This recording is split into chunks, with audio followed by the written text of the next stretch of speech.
in library school. I am. How's it going?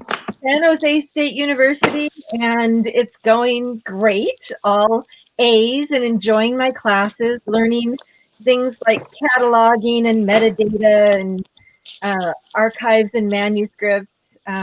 Yeah, it's really. I love how it's working my brain. What is metadata? Oh my gosh, you metadata. That's it's all the little tags. Think of it as a tag that you put onto, a file in your filing system online that tells you what it is, where it came from, what it's about, all those things. And so you can tell a lot in the Digital. metadata. Is it metadata? Metadata refers to something digital. Yes. I mean, in this instance, yeah. I heard the word before. I don't really know what it means. Yeah, it's like behind the scenes information Okay. that you might want, if you can think about it that way. Like for a book, for instance, it would include information about the provenance. Like, where did it come from? What university did you get this book from? It might have things like that. Important behind the scenes stuff. Yeah, important behind the scenes stuff that apparently librarians and archivists need to know this stuff. Yeah.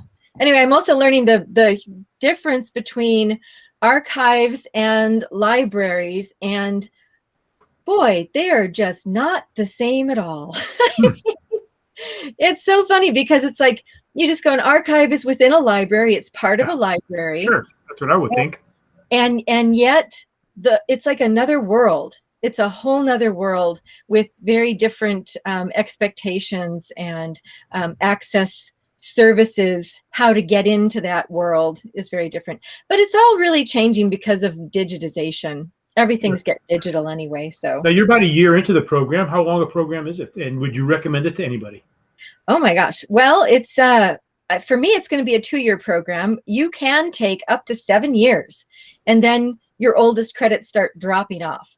But yeah, I'm doing it really pretty fast. I wanted to be done as quick as I could and just get in there and get involved, because it's really fascinating. So anyway, so yeah, that's I would recommend it. I think that San Jose State University has a very good grasp of all the new tech.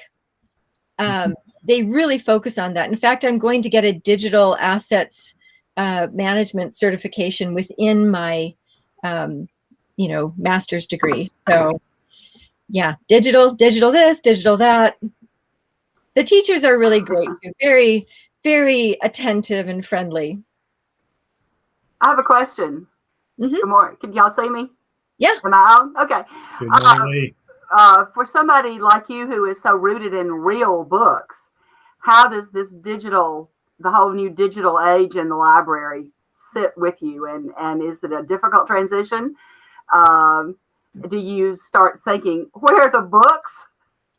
That is a great question. And of course, every time I get to handle a book, I'm just like, whoa, books, I love this. This is what I love.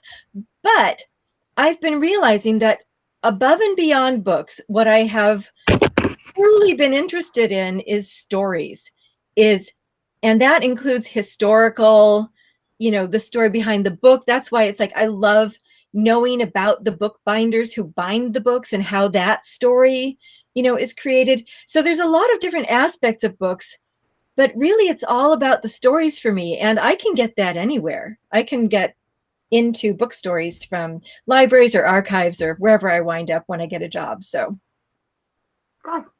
Yeah. I just know as we've built new schools here in Calhoun, the media centers have become media centers and not libraries. And when you're surrounded by books, what in the world? Phone is buzzing. I don't know what that was. I don't know either. How weird. You kind of worry about that my grandchildren are going to schools that don't have very many books in the libraries, that so much is media. But it's what they're growing up with. I do hope that wherever I wind up working, that I can be part of a program that helps to introduce people to book collecting. That would be, a side goal. Yeah. Yeah. Well, that's good. That's good. That's encouraging. Yeah, and none of the libraries that I've heard of or anything, none of them are going no books at all. They're not. And my grandchildren are only 6 and 8, but in their classrooms, there's a lot of emphasis on actual books. So they also read from tablets and do a lot of stuff on tablets. It's a mix. It's a mix. But at home, both their parents and I try to emphasize printed, real books, and have tried to build a library for them. Outside of digital. So yeah, that's wonderful. And I know with your background in preservation, however you preserve the written word is legitimate, whether it's being preserved through, restoration of books or through digital is good. Yeah. Is Chris still here with us? Chris, can you hear us? Let me ask you, Sophia. Chris is the bindery and conservation. What's the difference between? Is there a difference between conservation and preservation? Oh my God, very much so. I mean, in that conservation is more like an overarching term for what the people who do it are doing. Preservation is more like the specific, we are preserving this book. You don't conserve a book. You preserve a book or you restore a book. Both of those are options. You don't conserve a book. You are a conservator. So anyway, I wrote about that in my book. I have all that in my book. And in case you want to know, I actually go into a lot of that. And I even describe very specifically, like the 3, I'm going to say 3, but it's, there's variations. There are 3 different kinds of places you can take your book to be restored or preserved. And you could take it to a bindery. You could take it to a book restorer like me, or you can take it to a conservation lab. And those are the 3 distinctions, and they have different foci on what they're trying to accomplish and what they can do. And each one of them is totally valid and good for specific kinds of books and situations. I see Chris. You see me now. Good. I had to go back and come back in again. And, I call myself a conservator in private practice. Because what I do is preserve the essence of the book first and foremost. And my philosophy for that is to do the least for the longest life of the book that's possible.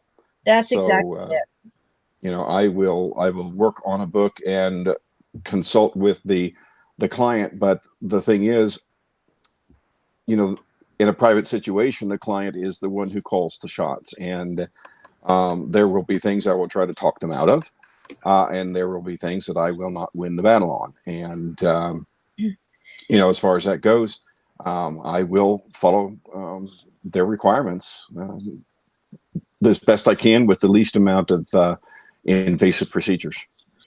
Well, we look forward to hearing more about that here shortly. Good morning, everybody. It's 12:30 plus, and we're going live on the Rare Book Cafe. Welcome, the book lovers rendezvous, where the topics are priceless and the conversation is free. Hi, my name is Ed Markowitz, and I'm your host this week for the Rare Book Cafe, the only live stream program on the internet devoted entirely to rare and collectible books and the people who love them, and that's YOU. That's you. Welcome. It's 12:30 Eastern Time, 9:30 Pacific. That's where Sophia and I are hanging out, and it's 5:30 Greenwich Mean Time for all of you on the other side of the pond. We're live streaming right now on Facebook and on YouTube, and you can find us there recorded for the rest of the week. Or if you're just in your car and you want to hear us chit-chat as you're driving down I-5, you can find us on your podcast, The Rare Book Cafe Raw. We're on Google Podcasts, Spotify Podcasts, and wherever free podcasts can be found is where you'll find us. With me this week today are our old friends, Gigi Best. She may be in and out here. She is celebrating June 19th. Gigi was going to talk to us about June 19th, and her bookstore this morning is just overwhelmed. She says she's got hundreds of people descending on her bookstore this morning. But we're going to start off with our new friend, Chris Brown. Hey, Chris, give us a wave. How you doing? How you doing? How'd you do that? Yeah, he was Right side up. down. Are you messing with us, Chris? Not also, deliberately. Sophia Vogel. Sophia brings us all of the. Sophia, you have just been lining up some tremendous guests for this show. Thank you. Yeah, and I need new guests. So if you know any bookbinders or conservators or anybody book related, give me come and find me through saveyourbooks.com and we'll get you on the show. SaveYourBooks.com. And we got to get a couple of old ones back. I'll tell you what, Carrie Mikielani Schroeder was absolutely fantastic. We're going to have Mary Kay Watson with us later in the show. She attended one of Carrie's online classes, and she's going to show us part two of some of the things she's made. Last week, we had a young lady from Tacoma, Washington. She was so delightful. I'll tell you what, you've just been bringing us some great guests. And there in the bottom left-hand corner of your screen is Lee. Good morning, Lee. Give us Good morning. All right. You're going to fill us in on your book club towards the end of the show? All right. We're also going to be hearing a recorded session from David Hess from the Bookman Bookstore in Orange, California, with everybody's favorite things found in old books. Lynn Thompson, our associate producer, is going to join us next week with another episode in the story behind the story. But right now, all of our focus is on Chris. Chris Brown from Brown Bindery and Conservation in Wichita, Kansas. Welcome. Thank you. What's going on behind you there, Chris? Well, several things. Over my shoulder here, that one, is my 7.5 foot floor press. That's for some of the bigger books and multiple books when I have to put them under a press. Then I've got my regular nipping press for when I have to put books in and give them a tweak and smash them for a little bit to let them dry. And then right behind me is my brass finishing tools. I made a cabinet for them, so I have easy access to them. And then the last thing is over this shoulder here, I've got my leather stock for redoing books, whether it's new backs or a whole new cover. Chris, from what I can tell, your philosophy is that you want to repair books so another generation or more can enjoy them. That's a beautiful business plan. There's nothing in there about time, place, money. It's just making people happy. It is. That's my goal. That's what caught me up in conservation in the first place. I apprenticed to a gentleman for 5 years, and the joy of seeing these books live longer passed from him to me, and it's what I love to do when I give them back to the customers. Well, we've got The Joy of Sex, The Joy of Cooking. I think it's about time for you to publish The Joy of Binding. That is very interesting. I might be able to pick that up. So, I've written articles, little how-tos for other people, but never a full book. That might be something we can think about. But, you mentioned apprenticing for someone. Do you have an apprentice in your shop right now? No, I do not. I don't have an apprentice. My daughter is working for me for money, and I'm having her do some basic, easily repeated items, prepping a book so that I can restore it, or wrapping it up so it can be taken out, checking them in and out. helping me with some of the stuff that takes away from my bench time here in the bindery. So she's helping me out with that. Chris, I have to say I'm jealous of that. I've wanted my daughter to come join me in the bindery all my life, and she was not interested and became an accountant. So books in another way, I guess. Yeah, there we go. But I did teach her how to bind a book. I was like, "You're not getting out of here without learning how to bind a book." So she does know that. But yeah, I think that's lovely to get your kid in there. I'm like, fingers crossed for grandchildren, maybe. I'd love that. I would love her to come over here permanently, but she's got a degree in psychology, and I'm not sure she's ready to work with dear old Dad yet. I loved how you said she's working for you for money. It's Father's Day weekend. She ought to work at least one weekend for love. Well, she's going to help cook tomorrow, so that's a good thing. Lee, what's the binding situation down in your corner of the country? I got to tell you right now, up here in the Northwest, we have a dearth of book binders. The one or two that we do have within driving distance, their lead times are all 6 or 7 months to get a book done. What's the situation like in the Southeast? Well, we have, we had Andrew from Tucker, Georgia, own Rare Book Cafe a few months ago, but he stays busy, I understand, and he also does some classes, and he has a fairly large, group of people working for him, I think.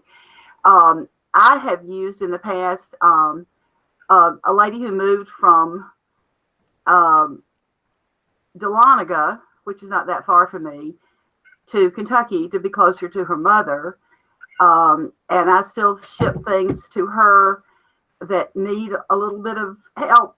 Our approach has always been to do the least possible to, rather than putting $1,000 into a book, put a couple of hundred into it so that someone else could then enjoy the book, or then they could make a decision to go further, with bindings or whatever. But I agree with the minimalist approach, that Chris has talked about. There's nobody really local. I think because I haven't done a lot in that area, I think there is somebody over in Alabama who's very good, but I don't have a name for you. That's the problem. Amanda Buck in Kentucky is who I have used the most. And, and I still send particularly books that are just have some loose pages or paper items that need, that are in 3 or 4 sheets that need to be put back together and some things like that. Sure. Though she has done some more extensive projects for me as well. But yeah, there's not really anybody, right around here. Mm-hmm. There have been binderies, if what you wanted was a library binding, yep, that kind of thing. But that's not generally Chris, what I want. what's your situation in the Midwest there? Do you have much competition, and what are your lead times looking like? Well, in Wichita, no. Matter of fact, the last binder that I wasn't even aware about, just declared his retirement. I see why. He's 85. But with that, when I started my apprenticeship, there were 4 people around Wichita within about 2 hours. By the time I finished, there were none. We have commercial binders, and we've got some part-time binders. We've got a retired librarian who does her own bindings, but she's just really concentrating on her art right now. Mm-hmm. Matter of fact, the resource I have for when private schools, parishes, churches call me up, to get a whole bunch of books rebound, I have to send them to Missouri because that's the only library binder who's willing to repair and rebind at a reasonable cost at a large bulk, for a lot of people. So it's kind of mostly miss, except for me in Wichita. So, Chris, let's back up a minute here. You were an IT guy, I read, once upon a time. So you've gone from bits and bytes to books. What did that career transition happen? Well, it's still going on. I work full time, about 10 hours a day. And at night, I step into the bindery and, I get my relaxation. The thing is, I have been a troubleshooter, either a technician or networks or programming, the whole 30 years I've been in IT. And my wife says I really haven't changed careers much. I just go from solving problems with books to solving problems with computers to solving problems with books. And I've got 7 more years before I retire full time into the bindery. So, you sound like you're looking forward to it. I am almost desperately looking forward to it. I can't tell you how much of a pleasure it is to work within my own passion and be able to see the outlook in people's eyes of, oh my gosh, I thought this was lost, and the realization that it's good for another couple generations. That just gives me thrills. That's heartwarming. Sophia, you used to be a full-timer on the book repair and conservation end, and now I understand you're going to graduate school, library school. Do you have enough time to get to that lovely little studio in your backyard anymore? Occasionally, in between classes, I do get out here. I still have some books I'm working on. My safe is still full of books, and it's just taking me a lot longer to get to them. The whole reason I'm going to graduate school is because of an arm injury, which is preventing me from doing restoration work as much as I want to. I had a long, sadness about having to move on, but I'm with it now. So it's like, you just got to go with it. I figured there's a reason for it somewhere in the world. But yeah, I'm still getting books done. I just shipped off a bunch, and I've got some interesting ones. I've got a vellum book in the safe, and it's so much harder to get to them when you're like, my homework is due tomorrow. I really can't be out here. But I've always loved the hands-on, feeling of all of the materials and the satisfaction of taking something that's broken and fixing it. It's really, that's my heart right there. So I'm never going to actually stop doing this, but it's definitely going to continue as a part-time thing. I do hope someday to have an apprentice that would want to take over. I don't know when that's going to happen, but I have a lot to teach. So good. Well, I've got a lot to learn. If you were a little bit closer, I'd be signing up. Well, I'm going to move to Eugene soon, so that might be doable. Yeah, it's not so bad. Not so far away.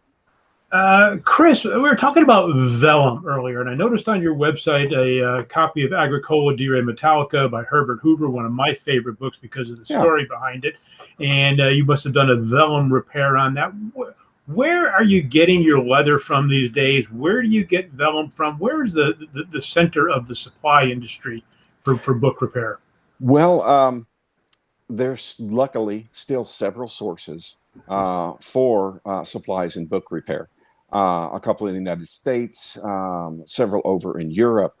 But my primary source for vellum is from upstate New York. No kidding. Pergamena, I believe, is the name of them. But I don't have to do that very often. And I use very little of what I do have. Mostly what I'm doing is I'm using gold beater fish skin, which is literally what they put on top of the gold to pound it. And I'm utilizing that fine, thin skin to repair the vellum, using the simple wheat paste and pressure and allowing it to dry out completely and go from there. So it's either I do new with the vellum or I use something else to actually repair it. So. Chris, we got a question over here from one of our listeners. Who's your vellum guy again? You said that was Pergamena? I believe that's the correct name of them. Pergamena in upstate New York. Yeah. All right. Yeah. Pergamena, we'll get that posted here in a little bit. Sophia, I saw you raise your hand. You want to add to the conversation. I was just giving a thumbs up to Pergamena. Oh, just a thumbs up. Okay. They're great. Yeah. I think they're one of the last in the U.S. that actually produces the vellum by hand, which is the only method I know of. Sorry about that. That was me. Great. Do you do print as well, Chris? Do you publish books? Do you have a printing press there? No, I do not. I actually had a printing press in my garage for 5 years, and decided to go ahead and sell it. I did not have enough time to apply any more lessons, to gather any more lessons. I'm still learning, after 5 years in business, after my apprenticeship, I'm still learning so much that it was not feasible for me to add that extra feature. But I am making tools for myself. I'm making wooden tools and brass and iron tools. I am a blacksmith by hobby, but now I've started to add it into my book binding, because there are things out there that I need to have made for me. So, I swapped one thing out for another, and I wish I still could have kept it, but I just didn't have the time to apply that. I noticed also on your website that you gave a class recently, an online class on Japanese stab bindings. I didn't have a chance to discuss this with you before the show, but do you have one in arm's length that you could pull up and show us what a Japanese stab binding is? Actually, I do, and it is from my mentor. This is the book that I received when he took me on. And it is full of my notes from him from all of the live sessions, as well as extra pieces of sample and other things. But the primary thing here is that you have a bunch of stacked pages that have a hole in it, and it is a very straightforward and simple sewing. It is one of the ways I introduce youth and adults into the first step of bookbinding. Because it is very easy, and because you don't have to fold things and sew them a couple different ways and do a couple different knots. It literally running the thread through the holes and then tying off a simple knot on the inside. I've had people come back and want more, and that's the way you want to do it. Do it simple. Introduce the thing at a easy level, so that they can take off if they want to. And this solves a lot of problems in a lot of households of, what do I do with this stack of papers from my child's, first grade, second grade, or whatever. You can bind it with that stab binding. Oh, that's an interesting use. It's something that most anybody can do at home. Yeah, it is, really. Yeah, just get some colorful thread or whatever you're going to bind with, and really turn it into something quite dazzling. Exactly. I've had gold thread, the gold dazzle thread from different craft companies. I've also offered embroidery floss. We probably had 16 different colors at the time, and they had fun with it. And that's the whole point, because, doing this is fun. It should be fun, and it should be something that you're happy with, that you're going to be able to say, I did that. Whether you use it or not, having fun and being able to claim something that you learned with a new physical object is always, I think, a bonus in anybody's life. So what were you using for the actual covers? When I was teaching them, what we did was we upcycled cereal boxes. Yeah. Yeah, the most recent class was for a group of Girl Scout affiliates, and I said, okay, we want to do this. Everybody needs to recycle a cereal box because they're of that age, and let's upcycle them into something that we can either give away or keep for ourselves. They had a ball, and they all brought many different kinds of cereal. It was amazing what the different likes were, amongst the whole group. Nobody really duplicated anything. It was wonderful. How much fun. I understand there's $15 million Girl Scout cookie boxes in a warehouse somewhere. Maybe we can turn Yeah, those really. boxes into It's time for a 5x7 book. Definitely. Very So, good. So you said your mentor, you held up your mentor. Who was your mentor, Chris? my mentor is Jim Downey. He's in Columbia, Missouri. And he runs the Legacy Book Bindery. He's a science fiction writer, graduated from the University of Iowa Center for the Book. His knowledge that was so simple in his teaching was kind of what hooked me, because I really appreciate a teacher who can take something complicated and break it down and bring it down to a level where you can put it into steps. And I was making a gift for somebody. A mutual friend got us in contact. I asked a few questions, did the project, and he said, well, if you want to know some more things, here's a couple of books. Well, I did a few more things and went back and say, okay, now what? And he said, well, why don't you apprentice? Would you like to do that? And it just kind of took off from there. So Very about cool. every 4 months, I would go up to his place and stay for 3 days. And I think, as he put it, unscrew the top of his skull, dip out as much information as I possibly could, and go back home. Suck it up. Chris, can you stay with us for a little bit longer? Sure. All right, Sure, because next I'd like to go to Barbara Lowe for a second. Barbara is our specialist on ephemera, and I'd like to come back to you and Sophia here after we speak to Barbara and talk about paper, because we've been talking about books, book repair, book binding, but as book dealers begin to extend their reach into the world of ephemera, and we're now talking about papers, letters, manuscripts, documents, and what's the right thing to do with those as well. So I look forward to hearing what you have to say about that. But first, for a moment, I'd like to turn to Barbara. Barbara, are you there? I'm here. Oh, boy. You are there. Welcome. Hey, I understand we have another ephemera fair coming up in August. I'm going to sign up for this one. I had a good one last time, and I'm ready to do it again. You're there, and then you're not there. Barbara? Okay. Well, wherever Barbara went, bring me back to Alan. Bring me back to Chris. Let me ask Chris a question while we figure out what happened to Barbara. Or am I the only? There we go.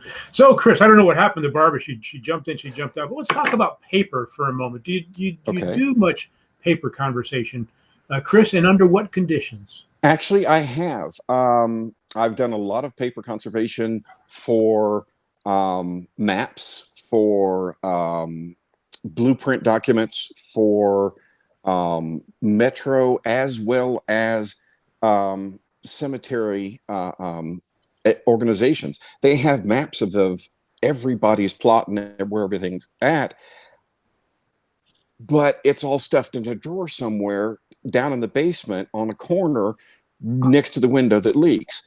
And I unfortunately have a limit of 3 foot by 3 foot of what I can take and repair. That's the limit of my bench space. Sure. And I've done as much as having to wash something, unroll brittle paper, as well as repair it. And I have taken and put a 172 piece of mess back into a map again. And I don't like puzzles, but that was amazingly fun to do. What advice do you have for us novices out here? We've just got a torn page, or we've got a corner that came off. We just want to take some Japanese paper and glue and just put it back together. What do you recommend for us novices? Anything but tape. No tape. No tape. No duct tape. No Scotch tape. Definitely no tape. No tape. Yeah. The and easiest, no the glue. best thing to do is Elmer's glue in a piece of paper, Elmer's glue in a piece of tissue paper, If you can grab a hold of some Mod Podge wheat paste, Mod Podge paste from Walmart or any of your art craft stores, that's even better. Something that's Because already mixed, or you suggest something trying that's and already mix it mixed. yourself? Yeah, exactly. That way, people like me, 50 years down the road, we can undo it without damage and make it last longer. Well, I have to disagree about the Elmer's glue and possibly the Mod Podge. I don't believe those are archival. They may not be, but And so I agree. They not be, but that's what I tell all of my average regular folks, because down the road, 90% of them aren't going to come to the institutions which we work for on a regular basis. So I absolutely agree with you on that. They're not archival. They're not. A lot better than tape. What do you think? I've been using this product. Yes. Are you familiar with it? Don't use it, or no, you're not familiar with it? No, I don't think that's archival either. It's acid free, so I thought I would give it a try. That's good. That's good. And I would have to look at the ingredients and look it up, because acid free could still mean that it has other ingredients that are not good. We'd have to look. But basically, there's a product out there called nori paste, Nori, which is a rice paste, easily available in craft stores.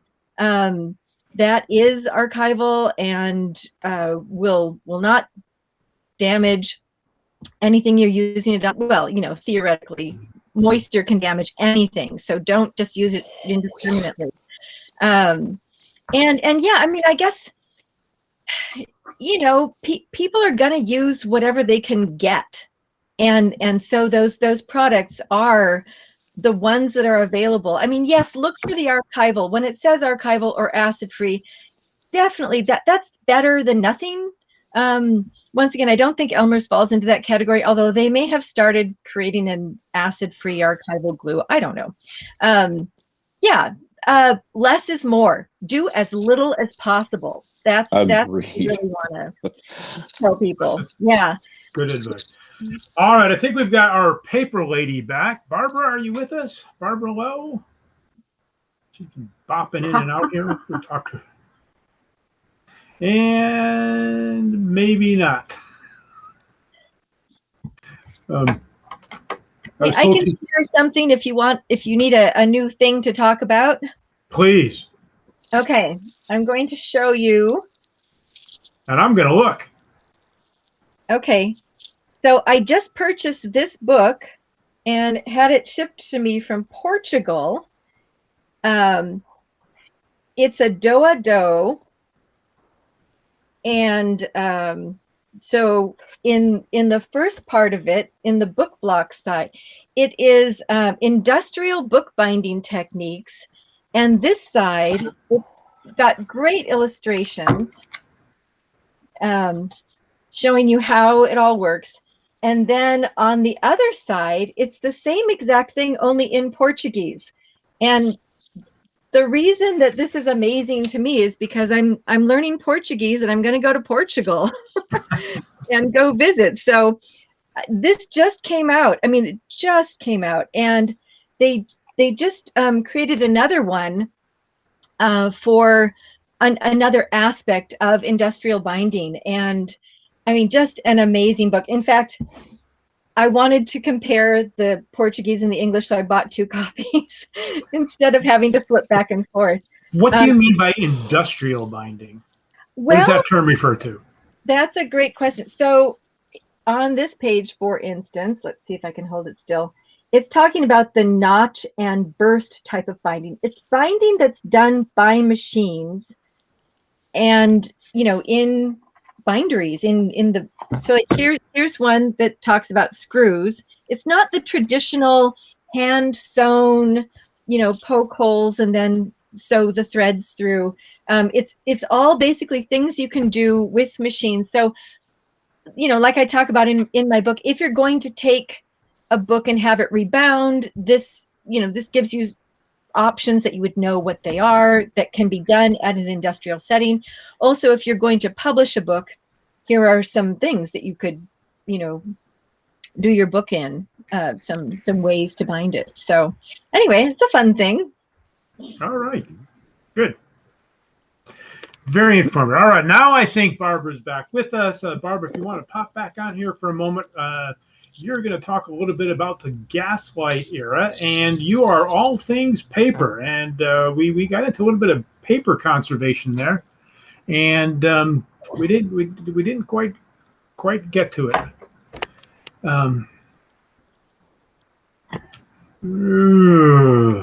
Chris, I think we're going to have to hire you for our IT guy. We keep losing our guests. No worries, no worries. What are you, a freelancer, Chris? I you're am just a troubleshooter. I am a freelancer. I've done most everything so far that can be done to most of the books and the papers. The most recent fun part of paper conservation.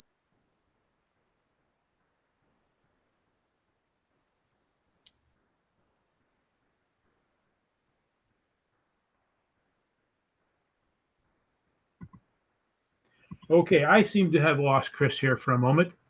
I think it's probably best for us to move on to our Things Found in Old Books by David Hess. David's our regular contributor here. We seem to have some trouble. We're going to put slip in a 9-minute video for you. Back in 1975, when Gerald Ford was president, the First Lady appeared on television and spoke in a very candid way for which she was known. That's Betty Ford. It caught the attention of a letter writer in Pasadena, California, and she wrote the letter to a friend complaining about Betty Ford's interview. Well, that letter was stuck in a book and for the last 40 years, and I think it's finally seen some daylight thanks to our host of Things Found in Old Books. David, take it away and see what we have found in those covers.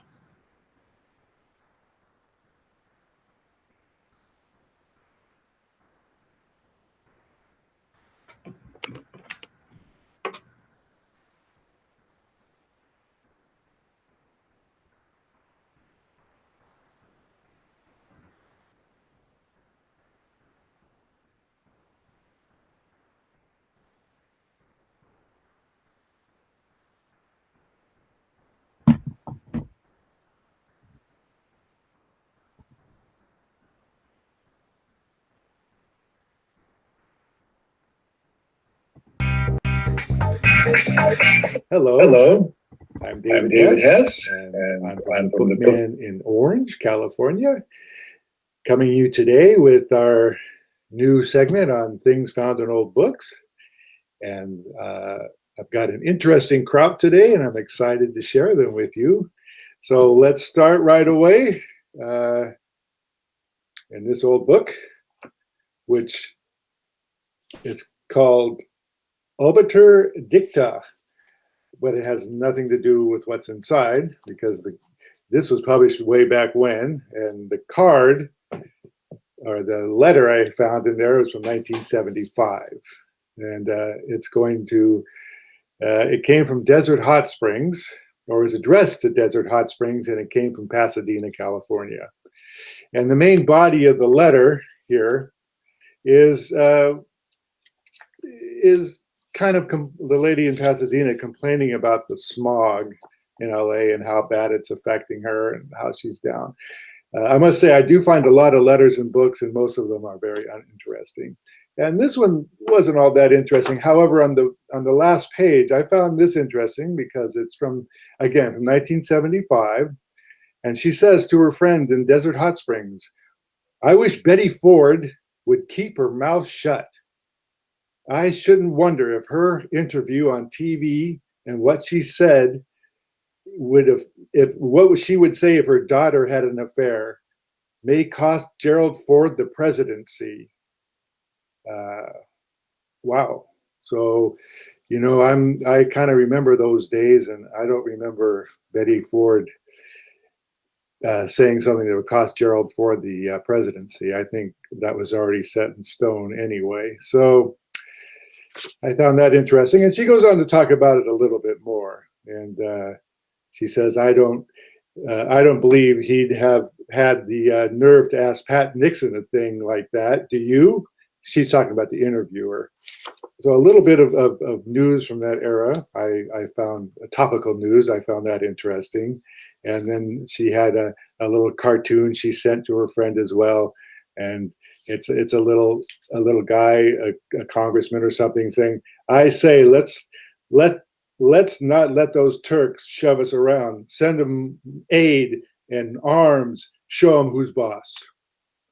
Okay, so a little political humor there, and a little commentary on the national presidential candidate, Gerald Ford. In this book here, An American Idol, the life of Carlton Parker. And in there, I found a lot of receipts. Found another receipt. It's been there a long time. You can see how long it's been in there. It's discolored the pages, and actually it's very light. It's a tough read, but it's from Arthur E. Jackson, Pianos, Phonograph, Records, Kodaks, and Stationery, on 104 3rd Street in Santa Monica, California. And it's dated June 15th, 1923. And they bought 4 Victrola books of the opera for $6. So they bought some books, good deal, of the opera for $6. And I thought I loved this old receipts. But I also found one other thing interesting. It was sold to Miss Hess, Hess, which is my last name. Miss Hess, back in 1923. And I don't think there's any relation there because my folks weren't out here yet. They were still in Iowa. So there's another Hess running around out here somewhere. A bunch of us. Anyway, on to the next thing. In this old Vardis Fisher paperback, Vardis Fisher. People still ask for Vardis Fisher. Surprisingly, I guess he's a pretty good writer. I never read any. This is from 1961. Used as a bookmark was this little card here, and that's on the back. It says, "Have gun will travel. Wire Paladin, San Francisco." It's like a calling card, and on the front is Paladin. There, Have Gun Will Travel. It's a TV show from the 50s, early 60s, and it's dated right here, 1959, CBS Incorporated. And so apparently it's supposed to look like a business card that a business person would hand you. It says, "Have Gun Will Travel, Wire Paladin in San Francisco." It's the advertiser TV show, Have Gun Will Travel, with Richard Boone. Crusty guy. He was a good actor, though. I liked him. And finally, 1721 book. 1721. Now, what did I find in a 1721 book? Well, I'll tell you. Oh, see? Nice old 1721. I opened it up and found a cutout book. Felt light when I picked it up. I knew something was amiss. So you got a book from 1721, leather bound, beautiful condition, and it's got a cutout. What's inside the cutout? What treasures? I mean, what treasures are inside this cutout? Imagine it's going to be something really fantastic. Well, 2 things. One, from 1950 something, a Raleigh 903 coupon for Raleigh cigarettes. So you collect enough Raleigh coupons, you get a 3 carton of cigarettes or something. But there's only 1 coupon. So I imagined, this is from 1951. So I imagine maybe it's worth a lot more now, with inflation and all. But so you got a coupon for Raleigh cigarettes and a news article from the Fiji Times, October 2nd, 1869.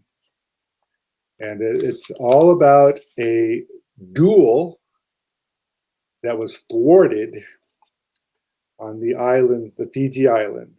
Somebody was challenged to a duel, and the gentleman tried to stop it, but the gentleman who tried to stop it got shot in the leg. So no good deed goes unpunished, I guess. Anyway, so it's kind of an interesting article about a duel in the Fiji Islands. Little coupon.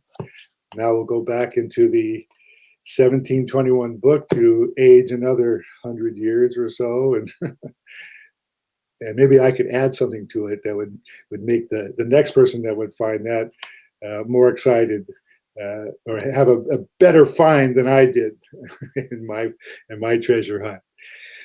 That's all I have for today, and I appreciate you stopping by.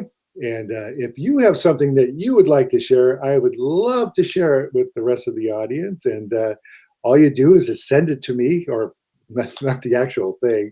Send me a photograph of it to oldbook@ebookman.com. That's oldbook@ebookman.com.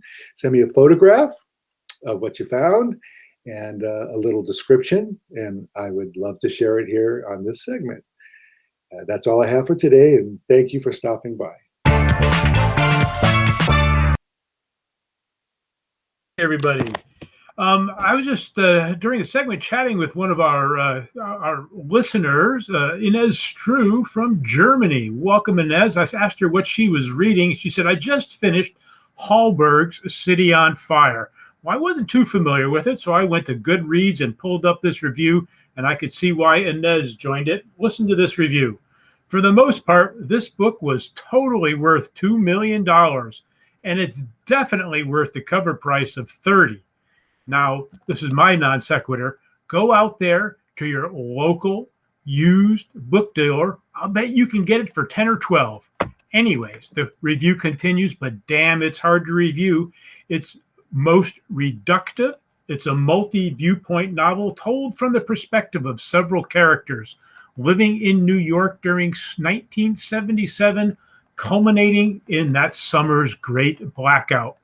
It's a panoptic of the ultra-wealthy and the squatters, the artists and the musicians and the buskers, the revolutionaries, the gay and straight, the old and young, the black and white and Asian, uptown, downtown, police and criminals, journalists and teachers, sex and drugs and rock and roll. That's my kind of book. Thanks for sharing it with us, Inez. City on Fire.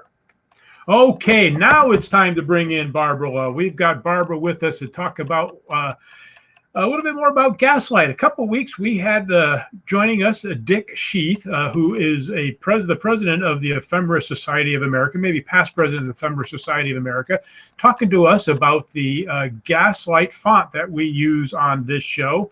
And now Barbara's got a little bit more to share with us. There she is.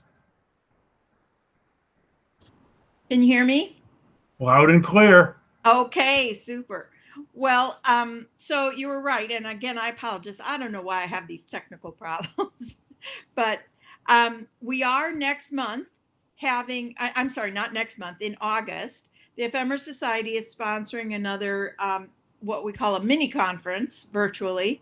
We're going to have two presenters. We're going to have Paul Erickson from the University of Michigan and at the Clemens Library. And he's going to be talking about how they decide what they're going to collect and what things they're going to expand their collections and versus just maintain them and things like that.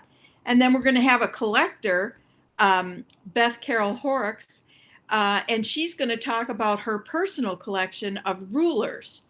And you might think that that's a limited topic, but it's not. She's got thousands of them, different kinds. And yeah, I mean, there's Caesar, there's Alexander the Great, there's President Biden, there's thousands of rulers. All kinds of rulers. And she's going to talk about the different formats that those come in.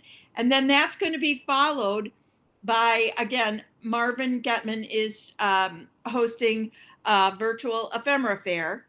that is open at 4:30 for members of the Ephemera Society on Friday, and to the general public at noon on Saturday, and will be on Saturday and Sunday. And so we're very excited about that. Today, I wanted to share with you, Alan and I were talking, and he said, why don't you show some stuff that to launch summer and the fact that we're moving into summer. And so I pulled all kinds of just fun things to show you, different representations of people at leisure and summer. So I'm going to start with this. This is Shooting the Chutes at North Beach. And it shows the people. And this was actually a ticket. The ticket's been pulled to get on the amusement. And that's that type of thing. Here's another type of a ticket for Loop de Loop. And that was the type of thing that you would put on your wrist and hang on to for the day. Then here's another one for Ride the LA Thompson Scenic, and showing the people doing that. Whoops, this way is better. And then just some, this is a postcard of, it's called the White City Amusement Park. And there were all kinds of amusement parks. This one's in Chicago, the White City, obviously, from, the exposition. This one is, I believe, from Minneapolis. And, oh, no, not Minneapolis. This one is, I'm not sure, but it was one of the first roller coasters ever. And somewhere I'll find what city it's in. This is the one from Minneapolis, the Wonderland. And so obviously, they were doing this to show what types of events there were. This is, just showing, this happens to be a French card, showing them at their leisure. Here's one from the Hippodrome Carousel. And the top is the carousel, and then the bottom shows the people on the boardwalk. And then there's tons of images of people enjoying the beach as they get to the summer. This one's actually what we call a before and after, and it's showing how unhealthy, let's see, I'll get it in front here, how unhealthy the child is that doesn't get out in the sun and go to the beach, versus how healthy the children are that do get out in the sun and go to the beach. And here's another one of Rockaway Beach, and it was just a short trip on the Long Island Railroad. Here's a great image of the women in their bathing costumes. And here they're in the dressing room and getting ready. And here they've come out in their bathing costumes. Now, for those not quite ready to get in their bathing costumes, they might just stroll along the beach. And again, you could sail, you could get in rowboats, or lots of things to do, but they were all summer type activities. Here's somebody just resting at leisure in a hammock and enjoying it. Here's an ice cream parlor for the summer. And that would certainly attract a lot of attention. Ice cream not being as common back then as it is today. Here's another thing at the Ocean Pier, showing the people enjoying it. And here's the Great Iron Pier at Coney Island. And then here's an image of the steeplechase at Coney Island. And here's the Jockey Club, American Jockey Club, spring meeting at Jerome Park. This is one of my favorites. It's a beautiful piece. And again, showing the races, the steeplechase. And then golfing, of course. You wouldn't want to skip your golfing. And ladies golfed as well. So it wasn't just the guys. Baseball, that was just the guys. But bicycling Here's an example where you have both men and women bicycling. And just lots of summer activities. Here we've got, there we go, get it centered. Tennis players enjoying the games. Some not as much as others, as we're tripping over each other. There's another view of tennis showing the athletic men, and this is advertising shoes. And so it's showing the importance of having the right shoes to play tennis or the right shoes to play golf. Then we had activities that we don't see so much anymore. Have you ever seen or heard of walkers? They used to have races where people would walk around a track, and they would do it for hours and hours. And I'm sorry, but that's the funniest thing I ever saw when those elbows. Yeah, and they would do it for like 8 hours. I mean, it was just an incredible thing. And there would be articles in the newspaper about championship walkers coming to town. Then at another level, you had your kids doing gymnastics outside. And a lot of them look the same as they do today, even though this is back in the 1880s.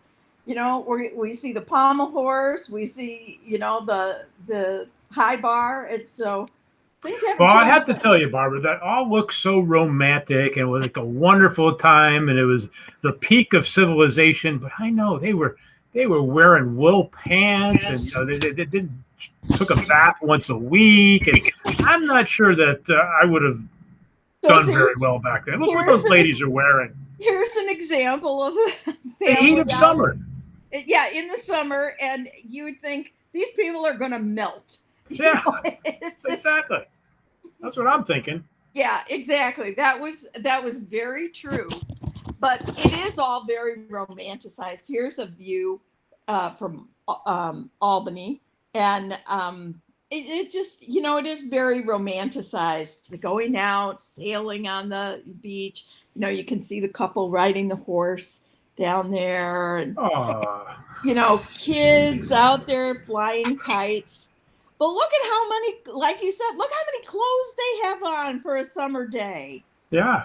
And but you know, they recorded it, and I mean, it's recorded, it's printed, it's on paper. You're collecting it, and nobody's taking pictures of me flying a kite.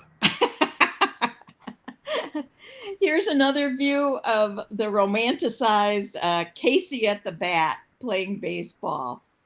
And so I just pulled a few things today to just kind of show you what the Victorian view of summer fun and activities are.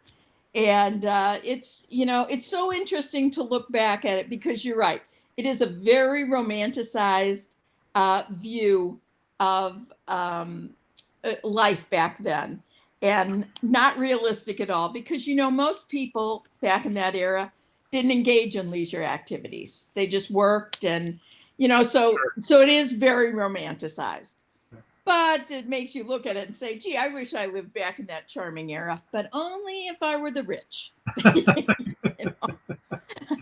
Speaking of engaging, you've probably been sitting in on Chris Brown's talk this morning. Do you folks on the ephemera side of the aisle engage with conservators very much?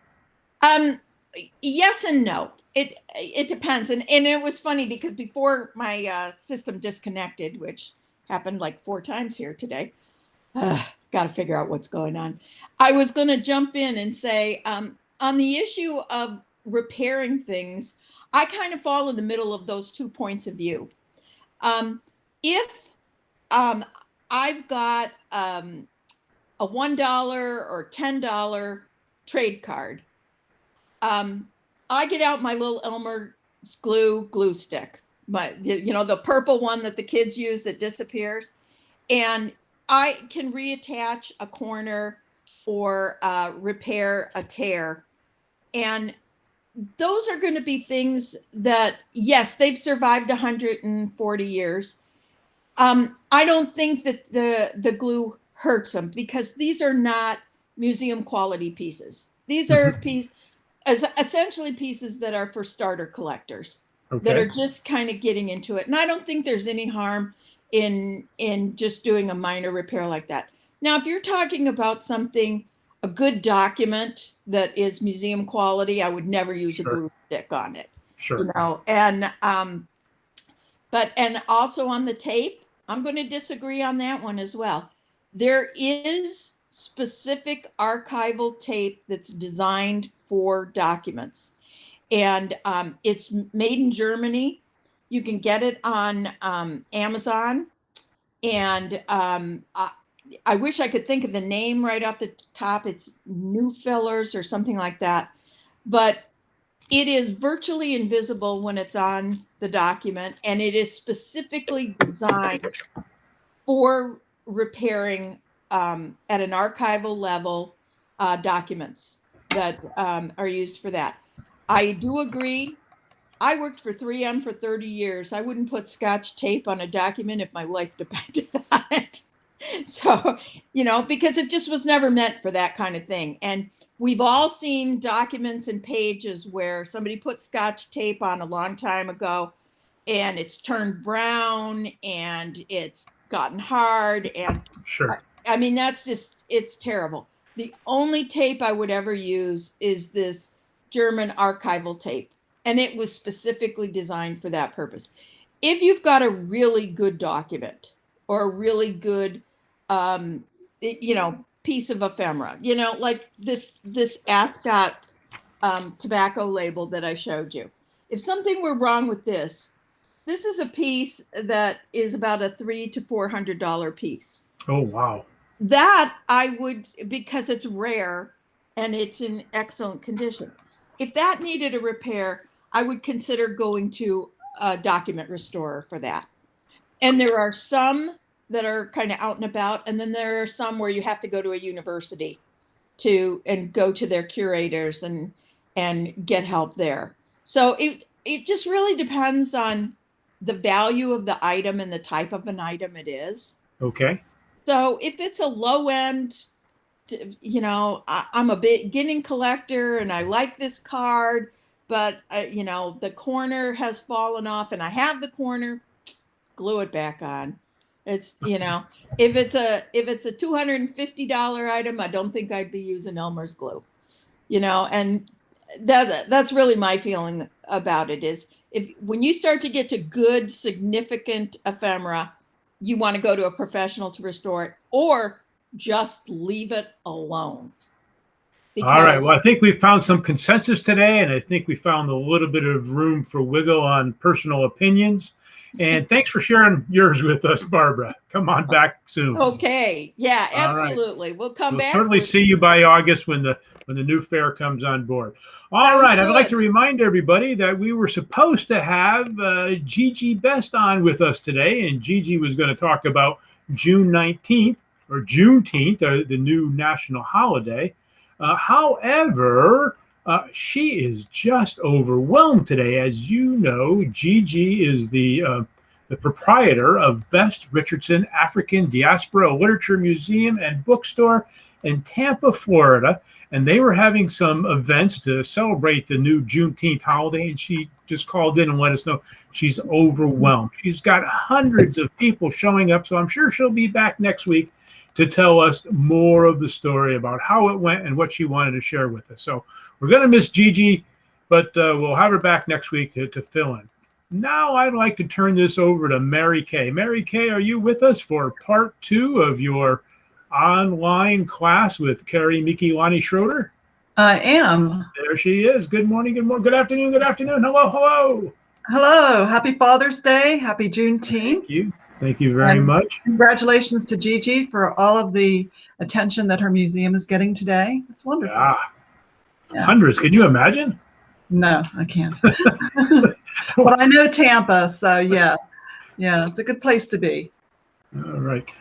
What I wanted to share today is the last day of the workshop with Carrie Schroeder. And if Alan wants to go ahead and play that video, we made a zoetrope the last day of the workshop, which was something extra we weren't even counting on. But that's what you get whenever you take a workshop to one of these artists that just want to share their craft. So if Alan can cue that video up and show you what a zoetrope is.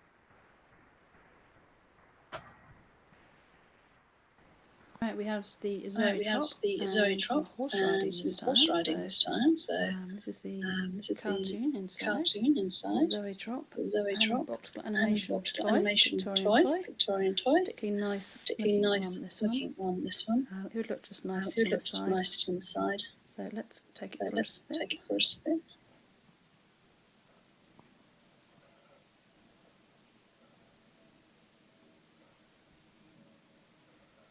As you can see, the horse is galloping.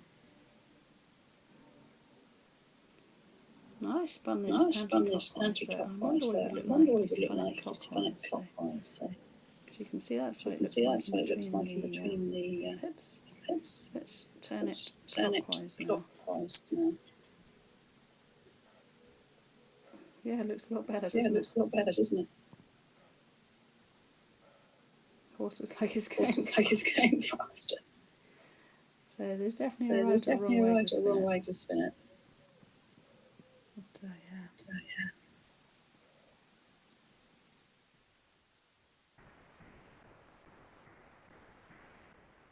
How much fun! That was like going to summer camp. Yeah, that was fun. So this is the one that I made at the workshop, and my computer cut out, so I didn't get the dimensions correct. One nice thing about Carrie, though, is that she emailed each day. We had 4 days of workshop. She emailed each day's workshop to us, so we could watch the workshop again. And if we made a mistake or needed to see something again, we could. So I made another zoetrope. I also got out my pen, and I like craft paper.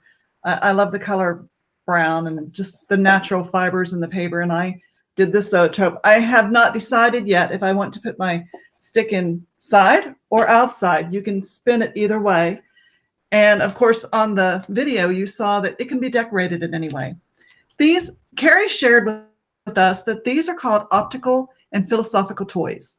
And the reason they have that name is it's from the early 19th century. That's when they were invented. The camera obscura was probably one of the most famous ones.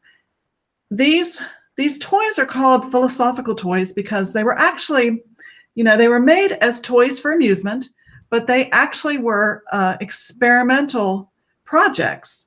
So they were scientific also. And a lot of these toys led to, like the zoetrope, led to movies. Let me just show you again the magic box that we made in Carrie's workshop. I just want to show a few things. This is the lid. And this is Paradox box. It has a lot of postcards that are similar to this. This is one of my favorite little Victorian things. I know, it's hysterical, isn't it? This one's actually from 1920. These are all reproductions. Also, I think paper dolls are also a paper toy. I don't know if they're actually optical and philosophical toys, but they are paper toys, and you can buy books. I have a 1972 Doors album, and inside of this album, they gave away a zoetrope. And I bought this one for the zoetrope, not for the album, but for the zoetrope. And it's got a baby, and as it goes around, the baby turns into a man, and then he turns into an old man. And then I bought this from our friends at Underground Books at the Antiquarian Book Fair. This is a book called Your Hidden Skeleton. The thing about optical toys is they change the perspective of what you're looking at.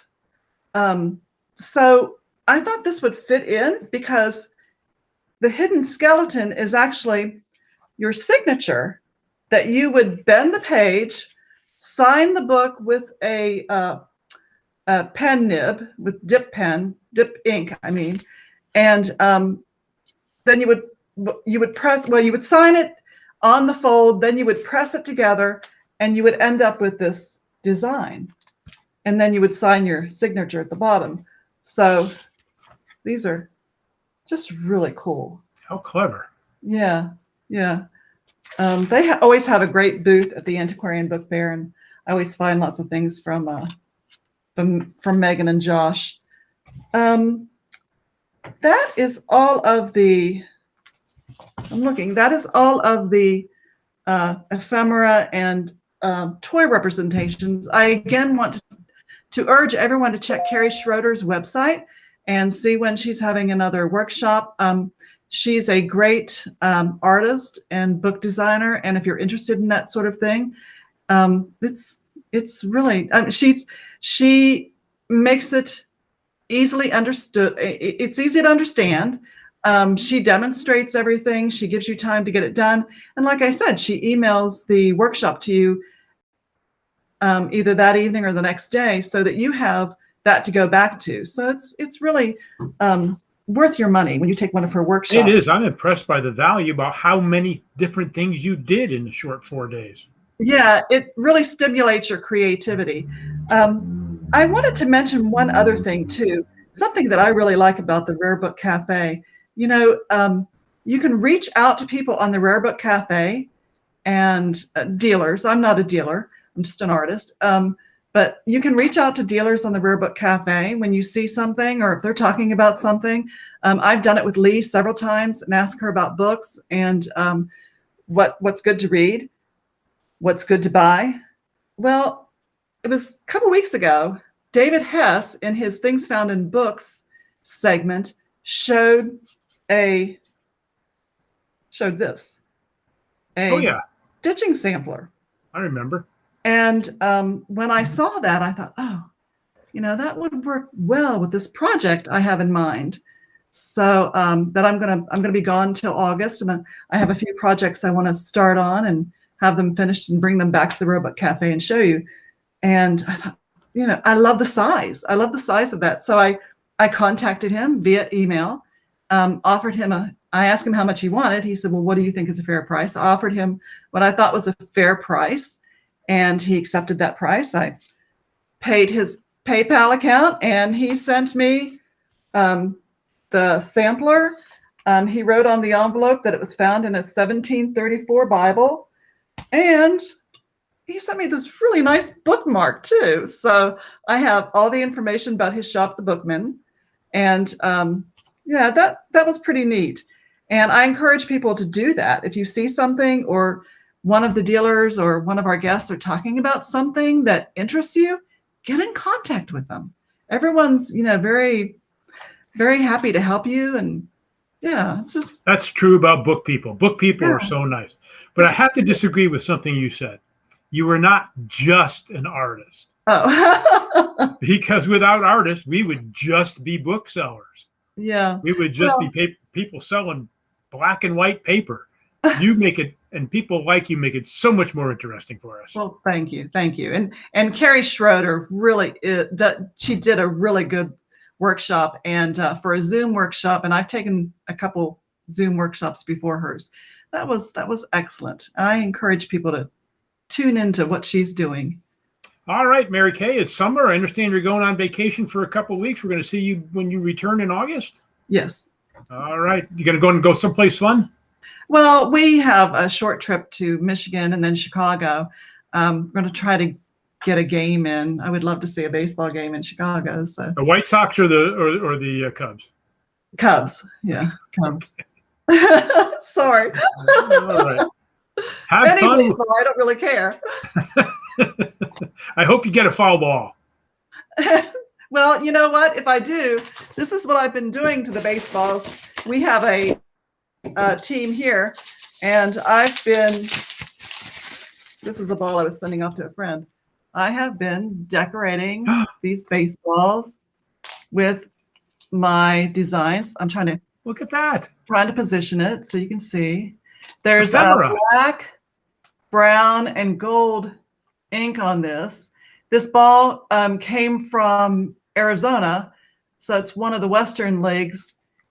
it's a leather covered baseball, but the leather was the white's worn off of it, and it was kind of reddish. So it had a nice patina to it. I draw on it, rub it with wax paper, and voila, it's done. I wouldn't be surprised if you have an offer for it by next week's show. Well, we'll see. Thank you for sharing that with us. Yeah. All right. Happy Father's Day. Thank you. Play ball. Yes. Bye, Mary Kay. Bye. All right, we're going to finish up with our main live guest today, Chris Brown. A couple more questions for Chris, if he's available. Come on board. Another father. He was telling us earlier about his daughter helping out at his Brown's Bindery and Conservatory in Wichita, Kansas. Yes, I think that's Wichita correct. Falls is in Texas. Is that right? Is Wichita Falls in Texas? Wichita Falls is in Texas. I am smack dab in the middle of Kansas. That big square state, right? Yes, yes. Flatter than a pancake, literally. Hey, Chris, what's your favorite books? What's your favorite book to restore? What do you like to restore most? What kind of book? I think any book, Sophia, that I can take apart and rebuild from the inside out, to include sewing and then bringing the original covers back together again to make it look and make it feel as new as possible, but look as old as it originally was. To me, that's my favorite book, so that nobody really sees what's going on, but it feels brand new. That's great. Lovely. I'm an amateur book repair, book binder, and I love doing 3/4 leather books with leather corners. And mostly because I love marbled paper. Anything with marbled paper is one of my most fun things to do. That is quite often what I do with some of the books, some of the Bibles that come in. When they want to opt for a leather addition to it or repair, I put the 3/4 binding on it. They love it. It's small amount of leather, so it's a low cost. But at the same time, if the spine is good enough, I can put the original spine back on there. We can highlight some of the original parts of that Bible. Or what's really fun is with that 3/4, I take the old spine and I turn it into a bookmark for them, and put that in the Bible with it. Keeps the doors open. Yeah, your customers must love you. That's very clever. You're so creative. Were you an artist too? I mean, and do you do anything with book arts or art type of bindings? I don't consider myself a book artist. I'm a book modeler. I love taking the old books and researching and creating models of them. And I've got a shelf of my models back here where they're taking a course to learn, or I've taken several books and done my best to try and recreate what they've got in there. So to me, if I don't know what the old did and how they did it, I can't correct a lot of things, or I can't fix some of the new either. So it's taken it apart to put it back together again. Good point. So I have a lot of fun doing that. Well, Sophia, I would like to thank you again for helping line up some fantastic guests on this show. You've been such a great friend of Rare Book Cafe. Thanks. I think that the best thing I've done so far is to bring you in as the new host. So I've just been thinking about what a wonderful job you have been doing. You sound so professional. And all right, folks, welcome to the Rare Book Cafe Mutual Love Society. Yes, it is. I just wanted to say I just posted on Instagram looking for more new, bookbinders to come on the show. So hopefully people will find the Save Your Books Instagram feed and they can reach me through that as well. I'm a follower, once again, at Save Your Books on Instagram. Chris, where can people find you if they need to?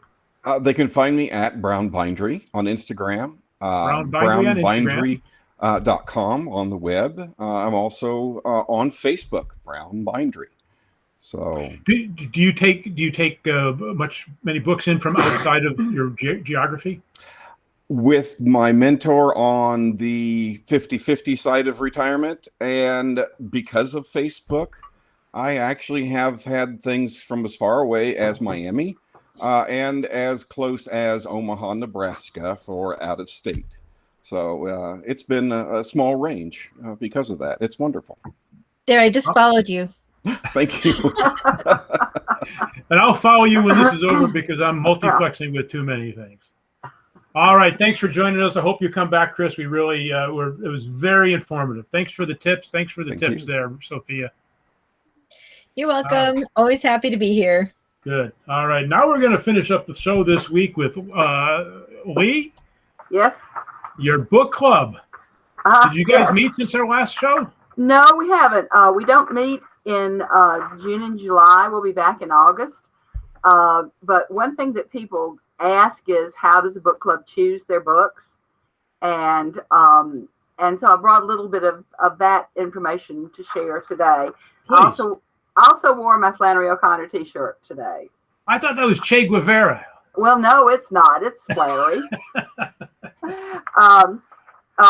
But I also wanted to, we talked about how our book club has been in operation for almost 20 years. And one of our secretary keeps a running list of the books we've read. So I taped them together so I could just scroll up. And this is our list of books. I counted 134 entries on here, though some of them represent a group of short stories, or sometimes we each chose something by a writer. Like one Halloween meeting, we did Edgar Allan Poe, and we chose our favorite Poe stories or poems for that event.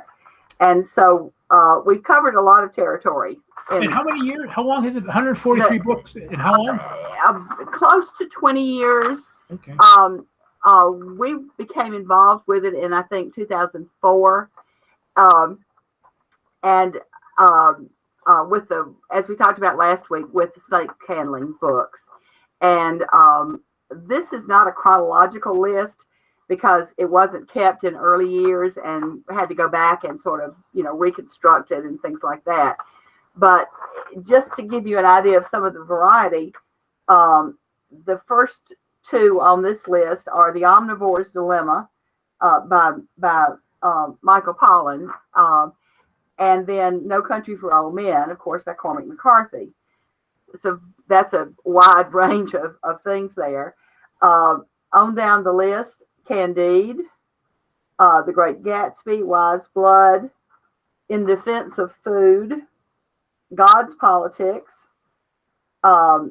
Delta Wedding, Leaving Church, Secret Life of Bees, Alphabet Soup, and one of my favorites, The Enchanted Evening, Barbie Doll, and The Second Coming by Retta Grimsley Johnson, who took over when Celestine Sibley retired from the Atlanta Journal-Constitution. She was a great favorite locally, and Retta Grimsley Johnson at that point took over her, well, not took over her column, but replaced her in the Atlanta Journal-Constitution, and was somebody that a lot of us enjoyed a lot. She then left the Journal-Constitution, and that was a book that she wrote that was very, very funny, that we enjoyed a lot. The last year that we met brought, Old School by Tobias Wolff, Rambling Rose by Calder Willingham, who, while known nationwide, was a local art writer from Rome, Georgia.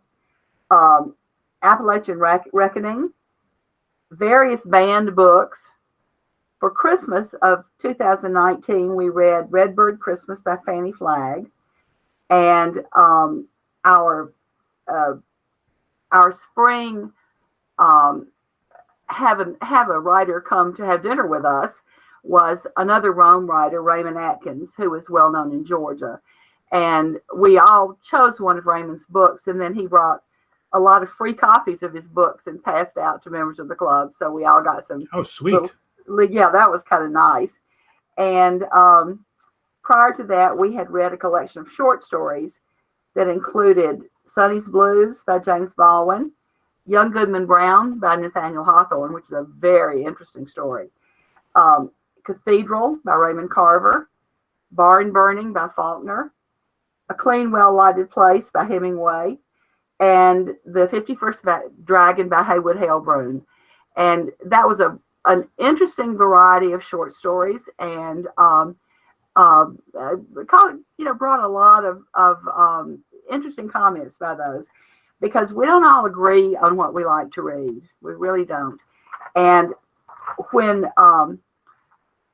in about 2004, when my late husband Bob took over running the book club, more or less, as a retired English teacher, he had a lot of real strong opinions about what he thought the book club ought to read, and they leaned toward not a great deal of current fiction, but more classics, or pre-1970, say, authors. And I found in his files the first list of suggestions that he came up with for the book club. And I thought I'd share some of those with you.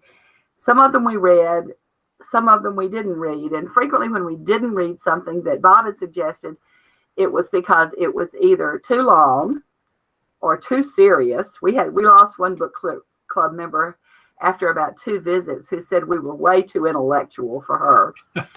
And sometimes people would say, "Oh, I read that in college. I don't want to read that again." But the first list that he presented to the club included The Great Gatsby, Hamlet, anything by Flannery O'Connor, Macbeth. The classics. Yes.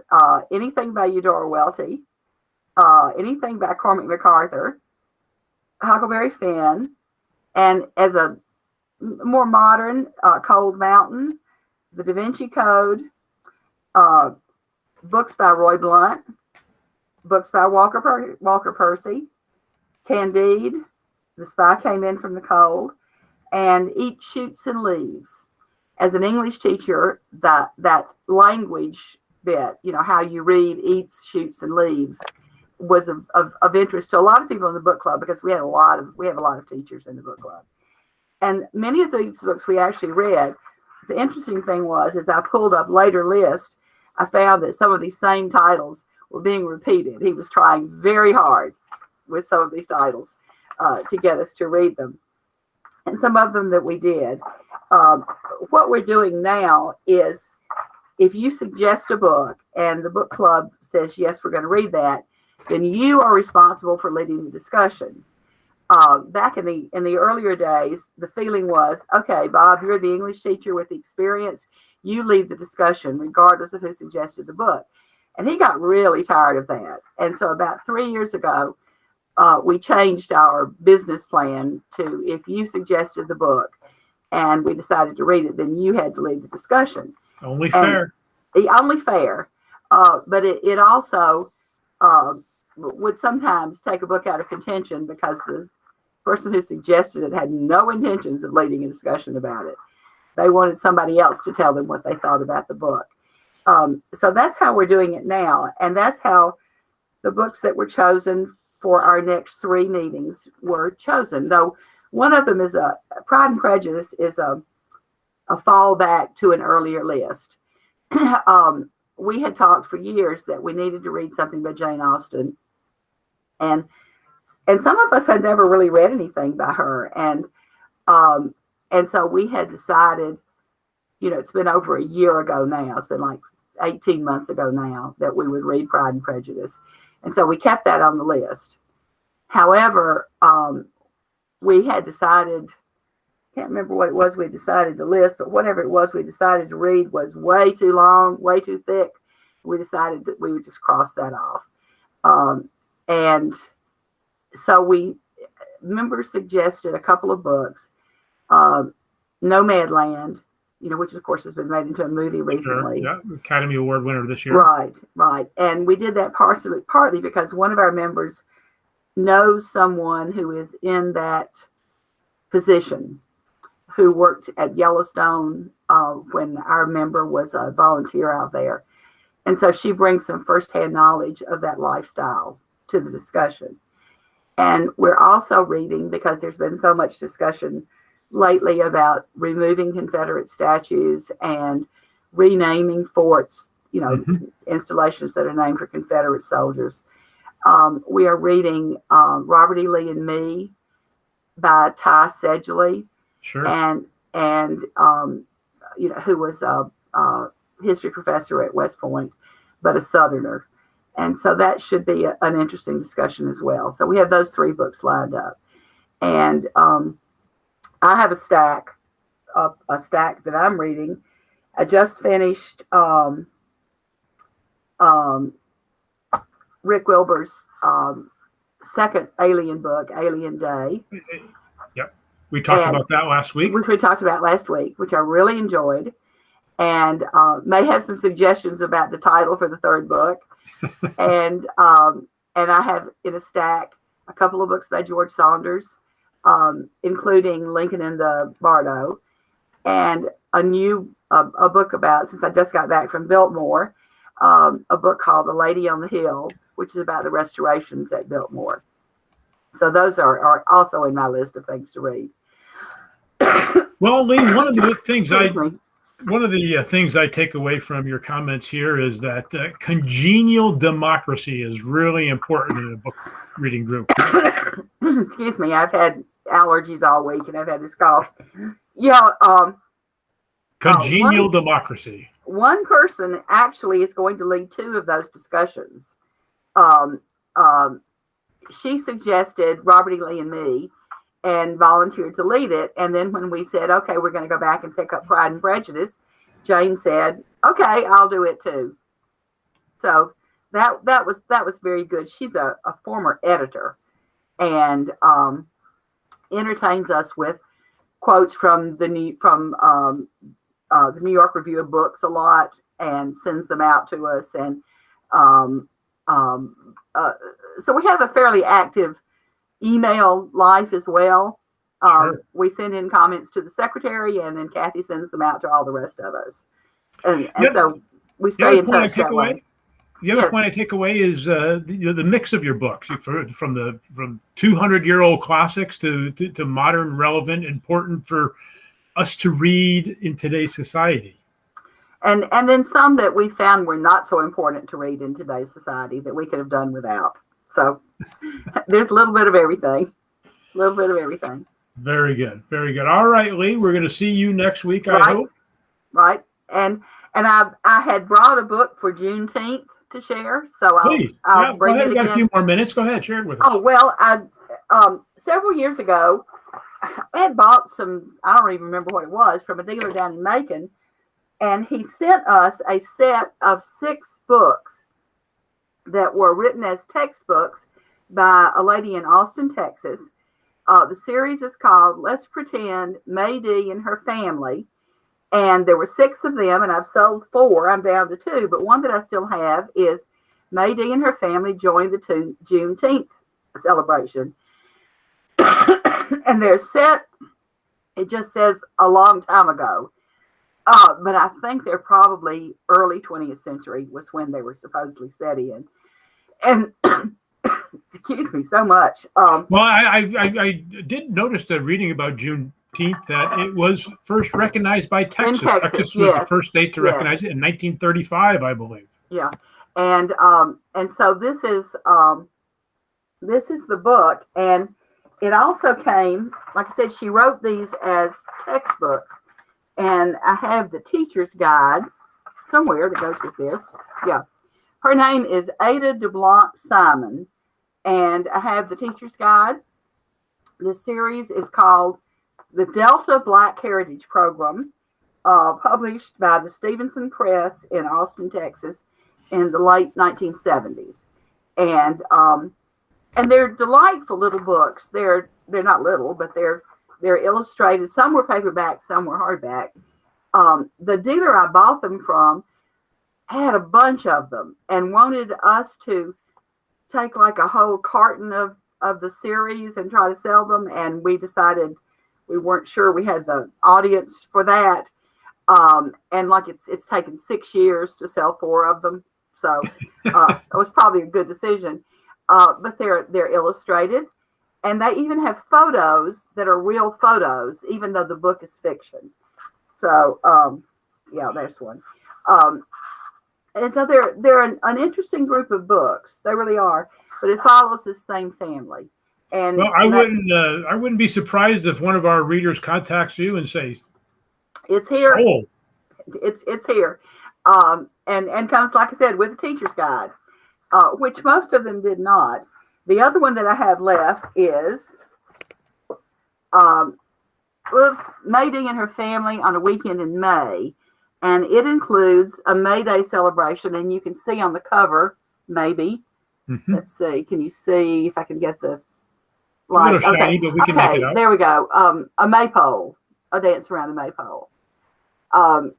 First year that I directed preschool at Calhoun First Methodist Church, 1984, our music director decided that our end of the year program should include a maypole. Now, if you've ever tried to do a maypole with 2, 3, and 4-year-olds, I have a video of it, and everybody is tangled up in the ribbons. There was no way this was going to work. It was a neat idea, but it was not successful. And the teachers and the parents are all standing around laughing, and the kids are all tangled up in the ribbons. Sounds like it was more fun than if it actually worked. It probably was. It probably was. But the music director was not real happy about the lack of success of her great idea. So these were the last two from this series. But it is an interesting group of books. And, you know, somebody who wanted to find out about Juneteenth, it's a pretty good little introduction to it, you know, on a 2nd to 5th grade level. As I think that's where it needs to start. That's right. Where we need to start. That's right. So that's what I have today. All right, Lee, thank you so much for sharing that with us. This has been a great show. This has been a great weekend. First time Juneteenth has been celebrated as a national holiday. Don't forget, tomorrow is Father's Day, everybody. Say thank you and hello to your dad if he's up in heaven or if he's living right next door. Tomorrow is also the longest day of the year. It's summer solstice. I may be getting out the maypole and dancing naked around it myself. Who knows what's going to happen tomorrow? Be sure and video that for us. Done. Okay. All right, everybody. Next week, I'm afraid I'm going to be away, but our executive producer, Alan Smith, and Lee Lynn will be here to nurture the show along. Our guest next week is Larry Rakow of Wonderland Books in Cleveland Heights, Ohio, with his monthly contribution of children books. Along with that, we're going to have our regular band of jocular presenters, including Lynn Thompson, David Hess, and I think we're going to have Gigi Best back with us next week. All right, folks, I hope you enjoyed the Rare Book Cafe as much as we enjoyed chit-chatting with you. The Book Lovers Rendezvous, where the topics are priceless and the conversation is free. That's all the time we have. Take care, Lee. Bye. See you next week. Over and out.